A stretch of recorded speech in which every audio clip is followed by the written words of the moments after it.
안녕하세요. 반갑습니다. 가족치료 전문가 유선생입니다. 자, 이번 영상에서는요, 자녀가 부모에게 보내는 그 위험한 신호, 그러니까 위험한 사인, 자, 그것이 무엇일까? 또 부모님들이 자녀들의 그러한 신호를 보고 우리가 어떻게 대처할 것인가? 뭐 이러한 내용 가지고 영상을 한번 만들어 볼까 합니다. 제 채널에 오셔서 그 많은 분들께서 그 댓글로 이제 간단하게 이제 상담을 하셨어요. 뭐 상담보다도 자, 이럴 때는 어떻게 하면 좋을까요? 라고 하는데요. 그 내용 중에서 이렇게 겹치는 부분이 뭐냐면 바로 이러한 내용입니다. 그 중에 한 분의 사연을 한번 가지고 왔는데요. 자, 오늘은 이분의 사연을 한번 분석하면서 우리 부모님들이 다 가지고 있는 그 공통되는 어떤 이 문제가 있어요. 자, 이것을 간단하게 한번 분석하면서 어떻게 하면 좋을까? 그 해결 방법을 찾아보는 그런 시간을 가져보겠습니다. 자, 우리 아이가 짜증을 자주 냅니다. 짜증을 자주 낸대요. 짜증, 뭐 화겠죠. 그리고 말을 안 해요. 네, 당연히 이제 짜증을 내니까 그 행동으로 이제 말을 안 하는 거죠. 이제 과묵하는 겁니다. 이제 행동으로 보이는 거예요. 반항하는 거죠, 반항. 네. 그 다음에, 자, 엄마가 말을 하면 귀를 막고 방으로 이제 뛰어 들어간다는 거죠. 자, 심각하죠. 이제 도피하는 겁니다. 그러니까 보기 싫으니까, 네, 싸우니까 일단 방으로 들어가는 겁니다. 자, 이런 행동하는 거 보니까 이 아이는 나이가 아직 좀 청소년이지 않을까 이런 생각이 듭니다. 청소년. 네. 자, 어떻게 하면 될까요? 라고 이제 고민을 적어 주셨어요. 자, 여러분, 자녀들이 이렇게 짜증을 내는 건 여러분들 많이 이제 경험을 하시고 계실 거예요. 그렇죠? 네. 자, 저 영상의 제목이 뭐냐면은 그 자녀가 부모에게 보이는 그 위험한 사인, 그죠? 신호예요, 신호. 엄마 나 진짜 너무 힘들어. 나 지금 위험해. 도와줘라고 하는 그 신호가 다름 아닌 이 짜증을 통해서 낸다고 하는 겁니다. 이거 이해하셔야 돼요. 그런데 부모님께서는요, 자녀가 막 짜증내고 화내고 막 토라지고 삐치고 그러니까 그 모습 보고 또 기분이 상한 거예요. 좋은 관계를 맺고 싶은데 자녀들이 그런 모습 보니까 부모님들이 당황하고 화도 나고 그 모습 보고 또 짜증을 내는 겁니다. 너 왜 이렇게 화를 내냐? 부모님 앞에서 이렇게 말을 함부로 해? 하면서 또 이렇게 짜증을 내는 거죠. 그러면 또 그 자녀가 그 어머니의 짜증을 듣고 또 짜증을 냅니다. 그러니까 굴레가 된 거예요, 이미. 네네네. 자, 이럴 때 여러분, 부모님들께서는요, 자녀가 일단 짜증을 낸다, 화를 낸다. 그러면은, 아하, 지금 우리 아이가 나에게 엄마 나 지금 위험해, 나 지금 도움이 필요해 라고 하는 그 사인을 보내고 있다, 이렇게 보셔야 됩니다. 그러니까 이미 문제가 있다는 거예요. 자, 몸에 종기가 났습니다. 그러면 아플 거 아니에요. 종기가 났으면은 빨갛게 이제 골마 터진 겁니다. 툭툭툭툭 치면 되게 아파요. 그러면 아이가 건들 때마다 아야 하고 소리를 지를 거 아닙니까? 그러면 부모님이 너 왜 그래? 어디 아파? 하고 그 몸을 살피면서 그 아픈 곳을 보니까 종기가 났다 이 말이에요. 자, 이거 똑같은 거예요. 자, 마음이 지금 아파요. 네? 마음이 아픕니다. 정신세계가 지금 힘들어요. 그것을 우리 아이들이 엄마 나 마음이 아파, 내 정신이 지금 좀 혼미해, 네? 이렇게 이야기하는 자녀가 없죠. 없으니까 그냥 짜증을 내는 겁니다. 부모님이니까 짜증 그리고 화를 내는 겁니다. 왜 짜증을 낼까요? 짜증 내게 하니까 짜증 내는 거지. 즉 짜증을 내는 대상이 누굽니까? 이제 부모님이에요. 부모님이 뭔가 행동하게 되면 그게 마음에 안 들어. 짜증을 내는 거죠. 그러니까 엄마 스톱, 제발 좀 그거 하지 마. 응? 나 귀찮아. 엄마 그렇게 하는 거 나 싫어. 응? 그런 말투 싫어. 나한테 왜 자꾸만 이렇게 이래라 저래라 잔소리를 해. 나 그거 싫어. 제발 좀 하지 마. 자, 이러한 메시지가 담겨져 있는 행동이 바로 이 감정적인 반응이죠. 짜증입니다. 자, 그래서 잠깐만 한번 좀 그 가계도를 좀 볼게요. 먼저 가계도를 좀 살펴보면 재밌을 거예요. 아버지가 있고 어머니가 계십니다. 그리고 자녀가 있습니다. 아들이고요. 딸이라고 할게요. 아들, 딸. 오늘은 뭐 아들로 합시다. 아들로 하고 부모님의 사이는 몰라요. 그리고 아버지와의 관계도 모릅니다. 그러나 엄마와 이 자녀와의 관계는 안 좋아요. 안 좋을 때는 골이 깊은 선으로 한다고 그랬죠. 그리고 엄마가 아들에게 영향을 주고 있습니다. 그래서 화살표를 이렇게 했어요. 근데 심각하다라고 하면은 이제 선이 굵기가 좀 굵어지게 됩니다. 진하게. 이렇게 진하게 하면은, 좀 관계가 안 좋구나. 이렇게 확인할 수가 있겠죠. 이게 가계도입니다. 가계도. 가계도를 통해서 일단 부모님과 자녀와의 어떤 그런 관계를 직관적으로 보는 거죠. 자녀는 어떤 행동하냐면은 짜증을 자주 냅니다. 짜증. 짜증내고 화가 나면은 말대꾸 하기 싫으니까 자기 방으로 휙 들어가 버리는 거예요. 이런 행동을 하는 겁니다. 네. 그리고 엄마가 말을 하면 귀를 막아. 이야, 이 친구 진짜 대단한 친구예요. 귀를 막는다. 왜 막을까요? 응? 진짜 엄마 목소리가 듣기 싫은 거야. 그렇죠? 아니, 좀 듣기 좋은 목소리로 예쁘게 좀 하시면 될 텐데 오죽했으면 그 자녀가 귀를 막을까 말이야. 이거 문제가 엄마한테 있는 거겠죠? 네. 자, 이런 관계입니다. 자, 우리 아이가 청소년 시기다라고 하면은 빨리 개입을 하셔야 돼요. 그렇죠? 가능성이 있습니다. 그런데 왜 무섭냐? 청소년 이 시기에는요, 점점 이 심리적으로 병 들어가고 있다는 거예요. 병이 들어가고 있는 거예요. 병 들어가고 있다라는 것을 지금 신호를 보내는 거예요. 신호. 엄마, 나 힘들어. 엄마가 그런 이야기 하면 나 정말 듣기 싫거든?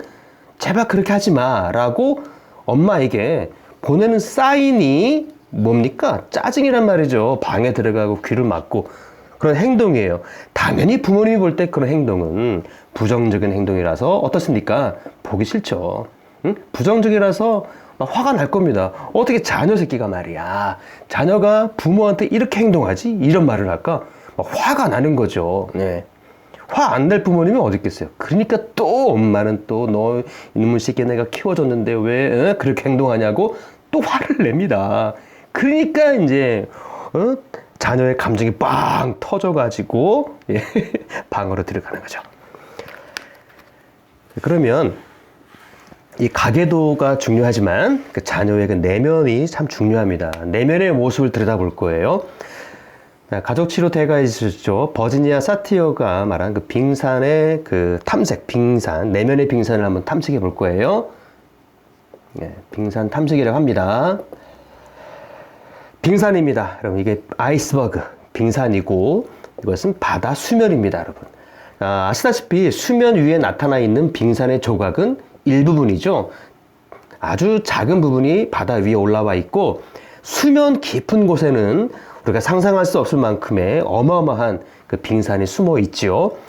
자, 바다 밑속에 숨어 있는 것을 우리는 무의식 세계다라고 지난번에 말씀드렸어요. 그죠? 무의식. 그리고 수면 위에 있는 이 빙산 조각을 이제 의식 세계다라고 이제 구분 지은 거예요. 그리고 무의식은 의식에 영향을 주고 있다. 이렇게 보고 있는 겁니다.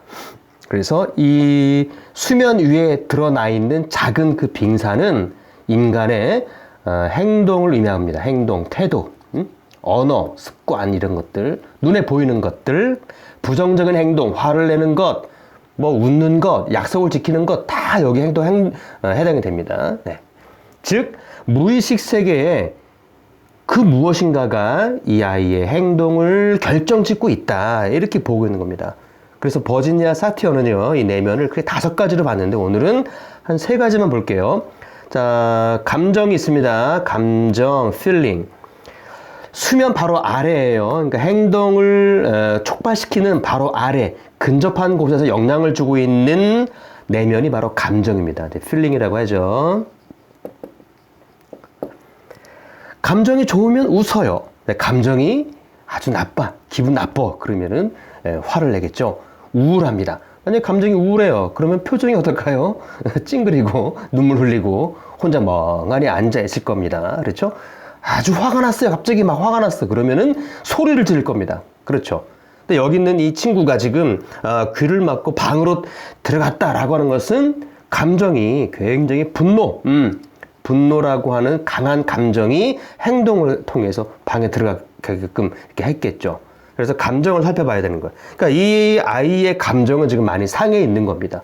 즉, 엄마한테 나 지금 감정이 많이 상해 있어요 라고 하는 것을 좀 보여주고 있는 거예요. 사인이죠. 신호를 보내고 있는 겁니다. 엄마, 나 지금 감정이 많이 안 좋아.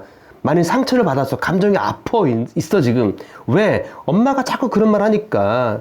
엄마 때문에 지금 내가 감정이 많이 상해 있다니까? 이것을 보여주는 거예요. 그러면 부모님께서 그 자녀의 그 행동, 엄마 막 귀를 막고 방으로 들어가는 그 행동을 보고, 아하, 우리 자녀의 감정이 지금 많이 상해 있구나. 이것을 이해를 하셔야 되는 거예요. 자, 감정 아래, 감정을 또 영향을 주는 그 다음 단계가, 우리 지난번에 배웠죠? 이제 지각이라고 해서 지각. 그러니까 지각 체계라고 합니다. 사고 체계예요. 가치관이라고도 할 수 있어요. 주로 이제 가치관이에요. 개인의 어떤 가치관, 생각의 틀, 주관, 이런 거를 다 말하고 있는 거거든요. 지각 체계. 즉, 엄마를 향한, 이 자녀가 엄마를 향한 지각 체계. 나는 부모님은 나를 이해해주고, 내가 막 화를 낼 때 받아주고, 그리고 따뜻하게 이야기해 주시는 분이 부모님이야. 라고 이제 생각하고 있다라고 한번 가정해 볼게요. 그런 자녀인데, 그 부모님이 그렇게 행동하지 않고, 이렇게 막, 와가지고 잔소리하고 막 해보세요. 그러면, 내가 생각하는 그 어머니의 모습하고 좀 그 갭이 있지 않습니까? 그러니까, 이 갭, 지각체계에 맞지 않는 불협화음 때문에 감정에 영향을 끼치는 거예요. 마음에 안 들어. 그죠? 기분 나빠. 그러니까 기분 나쁜 그 화나는 마음, 이 감정을 자극하니까 그 감정이 행동으로 드러나게 된다는 것이죠. 자, 그 다음 단계가, 기대죠. expectation. 기대입니다. 기대는 다 아실 거예요. 기대가 높아요. 근데 내가 행동하는 것이 기대가 낮아요. 그 갭이 있을 거 아닙니까? 기대의 갭, 갭만큼, 차이죠. 이 차이만큼 지각체계에 영향을 끼칩니다. 나는 실패한 사람이야. 우리 엄마는 나한테 이 정도 좀 잘해줬으면 좋겠는데 왜 지금 엄마는 나한테 이렇게 행동을 잘못하지? 하는 요 차이가 있을 거 아닙니까? 이 차이 때문에 엄마를 평가하겠죠. 평가하니까 기분이 상한 거예요. 그래서 감정으로 이렇게 드러나는 겁니다. 자, 여러분, 여기서 볼 때 중요한 것은 바로 이 아이의 내면을 보는 거예요. 내면이 지금 어떻게 상태가 됐는가. 짜증을 내는 것은요, 이 행동이잖아요. 행동이 아까 제가 말씀드렸죠? 신호예요. 신호. 네. 사인입니다. 사인. 위험한 사인. 이미 감정이 많이 상해 있고 지각 체계가 지금 자녀일지라도 건강하게 지금 지각 체계가 되어 있는데 지각 체계랑 지금 엄마 행동이 안 맞아. 그리고 자녀의 기대에 뭐가 충족이 되지 않아. 그것을 부모님이 이렇게 보실 줄 아는 거예요. 그러니까 보셔야 되는 거죠. 그래서 행동만 가지고서는 부모님이 너 왜 이렇게 나한테 이렇게 부모님이 오면은 말이야 말도 안 하고 방에 처박혀서 있고 화만 내냐? 이 행동을 가지고 부모님 또 막 뭐라고 이렇게 하실 게 아니라는 거죠. 그래서 공감이라고 하는 것은 일단 감정. 너 지금 많이 우울하구나. 엄마 때문에 화가 났구나. 너 진짜 많이 화가 나 있는 것처럼 보이네. 너 표정 보니까 굉장히 지금 분노하고 있는 것 같아. 라고 감정을 읽어주는 것. 이게 이제 공감이죠. 그러면은 이 아이는 말이죠. 벌써 마음이 확 또 녹아지는 거예요. 네. 자, 여러분. 자, 이렇게 잠깐 봤는데요. 그러면 부모님이 어떻게 해야 될까요? 답은 나와 있습니다. 그죠? 답은 나와 있죠? 자. 자녀의 감정을 지금 부정적인 감정으로 가득 차 있으니까 부정적인 감정을 좀 긍정적으로 바꿀 필요가 있겠죠. 그러면은 감정을 수그러뜨리려면은 무엇을 건드려야 될까요? 자녀의 지각 체계를 충족시켜야죠. 이 지각을 알아야 되는 거예요. 그래서 부모님이 대화할 때 이 지각 체계를 묻는 거예요. 부모님이 엄마가 어떻게 행동하면 좋겠니? 라고 물어볼 수도 있어, 그죠? 엄마가 어떻게 해줄까? 응? 이렇게 물어보는 거죠. 엄마가 무슨 잘못이 있니? 라고 한번 물어볼 수도 있는 것이요. 엄마가 고칠 점이 뭐가 있니? 그런데 아마 이렇게 이 정도 된 상태에서 엄마가 물어보면 네, 엄마는 나한테 너무 잔소리가 많아요. 라고 이렇게 바로 이야기를 해주는 그런 자녀는 없을 거예요. 그죠? 또 방으로 들어갈 거야. 도와주고 싶은데 또 방으로 들어가. 왜 그럴까요? 습관 됐으니까. 어떻게 갑자기 바뀔 수가 있습니까? 뻘쭘하게. 그러니까 시간을 두고 계속해서 부모님이 공감해주고 마음을 확 열고 다가서는 길밖에 없는 거예요. 시간이 필요한 겁니다. 세 번째 기대, 자녀의 기대도 알아야 되겠죠. 부모님이. 그래서 너희 기대를 한번 물어볼 수도 있어요. 엄마가 어떻게 해주면 좋을까? 이렇게. 엄마가 어떻게 해주면 좋을까? 뭐 이런 것도 물어볼 수가 있는 거죠. 그리고 물어보기 전에 여러분, 자녀들의 기대, 지각은 다 비슷하지 않습니까? 네? 제발 좀 나에게 잔소리하지 마. 잔소리하지 마. 이거 다 알아서 한다니까요, 여러분들. 자녀들이 말이죠. 가만 놔둬보세요. 그럼 다 알아서 한다니까. 네? 청소년들 자기 방 다 청소 안 해요. 잘 안 씻어요. 그러나 철이 들면은 다 한다니까. 좀 기다려주세요, 부모님들. 괜히 그 자녀들의 기대, 지각 막 건드려가지고 감정이나 상하게 만들어가지고 말이죠. 이거 나중에 한 20세 정도 지나잖아요. 그러면 고착이 됩니다. 고착. 이게 무서운 거예요. 그럼 나중에 말이죠. 성인이 된 다음에, 자, 이제 결혼했어. 결혼하거나 뭐 애인을 만났습니다. 그런 말이죠. 엄마 같은, 엄마와 비슷한 여자친구를 만난다. 그러면요. 엄마랑 비슷해. 그러면요. 야, 건드는 거지. 이 여자친구가 말 툭툭툭툭 건들면은 말이죠. 마치 엄마가 평생 했던 것 같은 그런 똑같은 반응을 보인다니까. 그래서 여친한테 함부로 해요. 삐쳐. 말도 안 해. 그리고 막, 여친이 뭐 말하면요. 귀를 막고 방으로 막 쳐 들어간다니까. 그러면 또 여친이 또 화가 나는 거죠. 나를 사랑하지 않아가지고 왜 그러냐라고 또 삐쳐가지고 또 울고불고 이렇게 되는 거예요. 이게 결혼한 다음에도 이 모습이 그대로 간다니까. 그렇기 때문에 여러분 부모님들께서는 말이죠. 일단 자녀들이 화를 내고 짜증을 내고 문을 탁 닫고 그러면 아하, 이 자녀가 나한테 불만이 있구나, 엄마한테 불만이 있구나 라고 해석을 바로 하십시오. 정답이 거의 90% 이상 정답입니다. 그게 부모님이. 그러니까 부모님 볼 때는 또 자녀가 문제가 있어서 가만히 놔둘 수가 없는 상황이기 때문에 되게 도와주고 싶어서 잔소리하는 거 아니겠습니까? 그것이 자녀에게는 또 아픔을 줄 수 있으니까 말이죠. 일단 스톱. 제가요, 그 부모님들 그 상담하면은 제일 먼저 시키는 것이 분리, 뭐 여러 가지 스톱. 제발 좀 스톱. 그만하세요. 일단 스톱하세요라고 명령을 줍니다. 가장 첫 번째 단계 스톱.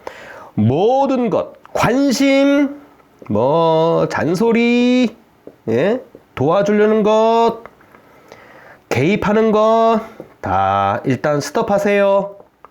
방 청소 하지 마세요. 방 청소도 해주지 마세요. 부모님이. 그러면은 완전 돼지 우리가 돼요. 안 해주면 안 됩니다. 그래도 스톱.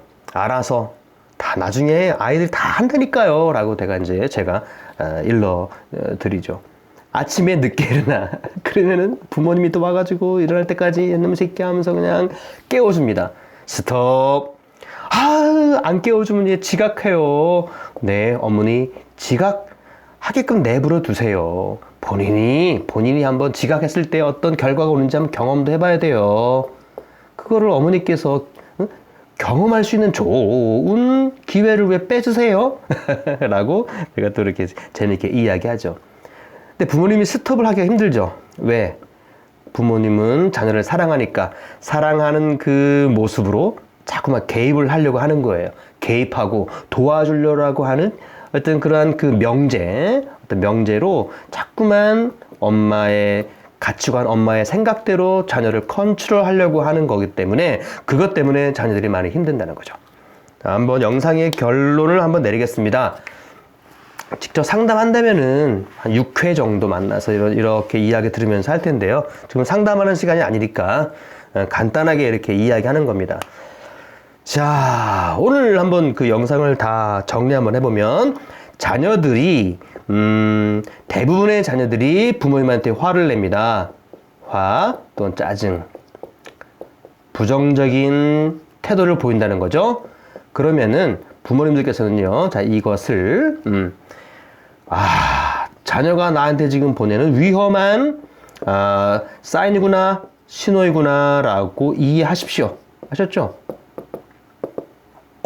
지금 우리 아이가 많이 아파하고 있구나. 응? 아파하고 있구나. 수술이 필요해. 위로가 필요해. 공감이 필요해. 이렇게 보시라는 얘기죠, 일단. 그리고 원인이 누구일까? 자녀에게 두지 마시고 일단은 부모 자신에게 있다라고 자신을 돌아보는 그런 태도가 아주 지혜로운 부모님입니다. 아시겠죠? 어릴수록 좋아요. 어릴수록 공감해주고.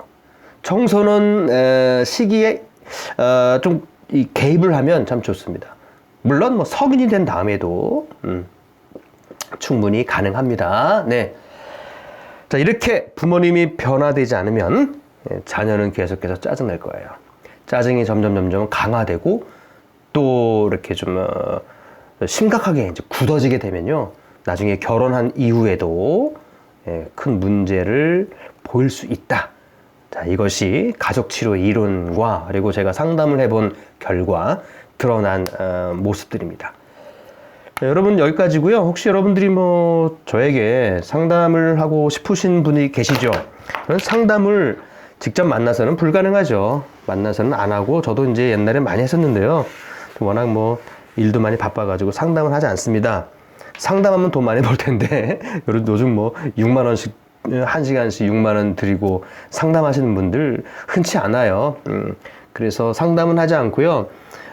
이렇게 댓글로 남겨주세요. 상황을. 네. 뭐 어떤 스토리를 다 적으려고 하지 마십시오. 스토리는 필요 없습니다. 스토리는 중요한 게 아닙니다. 그러나 간단한 거 어떤 그 사건, 이벤트라고 하죠. 작은 사건들을 하나 좀 소개해 주세요. 그래서 부모님의 관계, 뭐 사이가 안 좋다. 갈등하고 있어요. 부모님의 아버지의 뭐 나이대, 뭐 40대 후반, 중반 이렇게 해주시고 어머니는 뭐 50대예요. 뭐 이렇게 좀 해주시면 됩니다. 그 다음에 상담받을 우리 그 자녀의 아들인지 딸인지 요것만 말씀해 주시고 나이 그리고 심각한 행동, 태도. 즉 아까 그저 버지니아 사티어의 그 빙산을 볼 때 행동이죠. 자녀가 어떤 행동을 보이는지 이 행동 이걸 좀 많이 좀 적어주세요. 행동. 그래야 이제 분석을 할 수가 있으니까 말이죠. 그래서 행동 자주 보이는 거죠. 자주 보이는 거 이런 것들. 네. 이렇게만 간단하게 써주시면 제가 시간 날 때마다 온라인으로 이렇게 지금처럼 이렇게 상담을 해드리겠습니다. 예. 저는 버지니아 사티어 가족치료 전문가예요. 사티어. 예. 네, 사티어 가족치료 전문가입니다. 그리고 부모 역할 전문가고요. 뭐 자녀 교육 전문가고요. 그거 다 필요 없어요. 저도 뭐 우리 아이들 잘 못 가르칩니다. 근데 이제 배운 게 있으니까 제가 유튜브를 통해서 여러분들에게 도와드리려고 하는 거니까요. 관심 있으신 분들은 그냥 댓글 남겨주십시오. 자, 오늘은 여기까지 할게요. 그럼 다음에 또 만나겠습니다. 고맙습니다.